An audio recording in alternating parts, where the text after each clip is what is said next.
Good afternoon, and let me share with you something interesting. Jeremiah 17:5. 17:5. Thus saith the Lord, Cursed be the man that trusteth in man, and maketh flesh his arm, whose heart departeth from God. What's a curse? What does it mean when someone is being cursed? The Hebrew has a number of words for curse, and there's a number of different meanings behind curse. The general meaning, however, when we hear curse, is basically telling somebody, be without God. I command that God leave you alone, that God doesn't protect you, that God isn't there for you. That's a real curse, if you had the power to keep God from somebody. And, of course, we don't have that power. Only you have that power to curse yourself. You're the only ones who can keep God from you.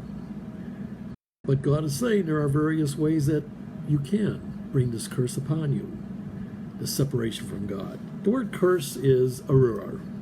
Arur has the idea of being isolated, weakened, and removed, as well as being without God. What could be more isolating than to not have God? And then it says, cursed be the man. The word used for man is really an interesting word to use here. There's a number of words for man or human being in the Hebrew language. And this one is gavar, which means a mighty man, a powerful man, a very strong man, intelligent-wise, physical-wise, very capable. And cursed be that man that trusteth in man. And the second time the word man is used, that's the word simply Adam. And it's just trusting anyone, anyone in mankind, man or woman. Adam doesn't mean just a male type man. It means a human being. Curse at anybody, or remove yourself from God. A powerful man who removes himself from God, he's going to bring that curse upon himself if he's trusting in someone else to bring about what he needs. And it says, the word, and maketh flesh the arm. The word make is sum, which has the idea of you're going to set your heart upon something. So in other words, cursed be the powerful man who trusts in another human being and sets his heart upon the arm of the flesh, which is naturally the physical, the idea of even the secret parts of the physical realm. It's setting your heart on your own understandings, your own physical knowledge, your own natural abilities. This is a physical arm, is also expressed as physical strength. And this person sets his heart upon that. And then it says, whose heart departeth from the Lord. The word is lev. Your passions, your wills, your desires all separate from the Lord. And that brings that curse upon you then, that you're removing yourself from the presence of God. So how does this play out in our own lives? Of course, we want God to lead us. We want God to control our lives. But when it comes down to it, can we really trust God to handle things? There is so much going on right now in the political arena.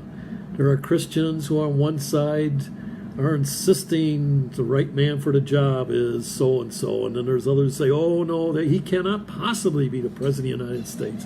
This nation is doomed if he becomes the president. I mean, both sides, depending, it doesn't matter which candidate you're supporting, somebody's got an argument saying this nation's doomed no matter who gets in. And they're convinced that if their candidate doesn't get in, we're going to be doomed.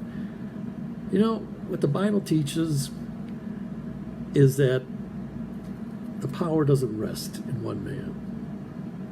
I told you the story of Miss Betty, the one who was really upset over fact, America's trying to go to Mars because she felt that, Mars belongs to the Martians. It's their planet, let them have it. When she honestly believes that, that we're going to take those Martians and bring them down and turn them into slaves.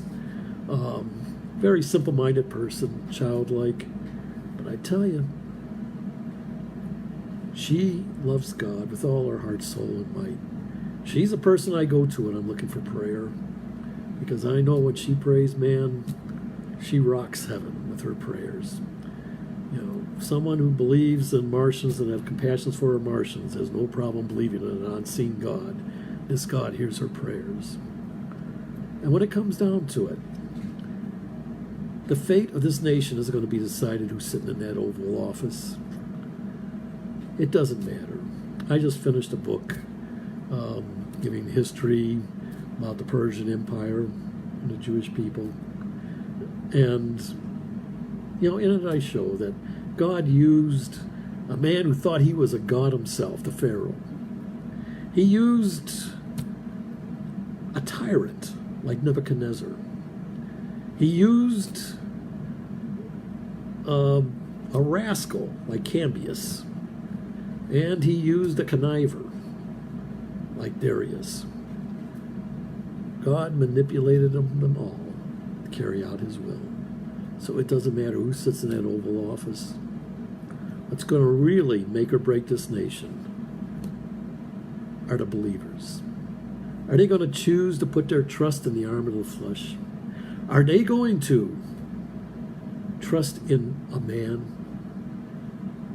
Are they going to trust in the arm of the flesh to pull this nation out of its doldrums?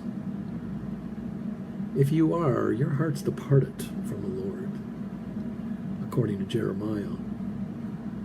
And you're going to be cursed. In other words, you're going to isolate yourself away from God, because that is not what's going to decide the fate of this nation. It's going to be you. It's going to be the Miss Bettys of this world who lock themselves. It's not going to be that powerful, that person who has control of the most powerful nation in the world, sitting in an Oval Office. It's going to be the Miss Bettys on her knees in a janitor's closet, storming heaven with her prayers. That's what's going to decide this nation. And that's what we're called to do, is pray.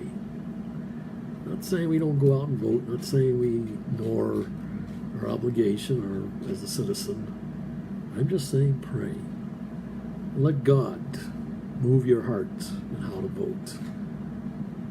But no matter who gets in, you can't blame the person sitting in that Oval Office for the decline of this nation. The only one you can blame is yourself, the believers, for not spreading the love of God, the message of the gospel of Jesus Christ.